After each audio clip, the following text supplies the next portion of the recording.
হয়, আমার মনে হয় হায় হায়, ওই কথা যদি হিমালয়ের উপরে রাখা হইতো তাহলে হিমালয় মনে হয় পাউডার হয়ে যেত, পাউডার। এত কঠিন মানুষের দিল যখন গলে গেছে, টুকরা টুকরা হয়ে গেছে, টিফিনের মতো মানুষের দিল গলা, চোখ দিয়ে পানি পড়ে আসছে, বলছে মইন তোর গায়ে হাত দিব না, প্রয়োজন তোর মেটায় দিলাম, কিন্তু তোর চোখের পানির ওয়াস্তা আমি তওবা করতেছি, একটু হাত উঠায় আমার কথা বলা দে না। টিফিলকে আল্লাহ মাফ করে দিয়েছেন।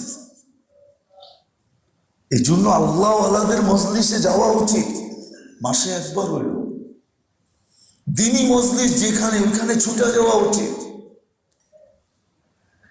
শিখা উচিত আমার এই জীবনটা সুরক্ষিত হবে কি।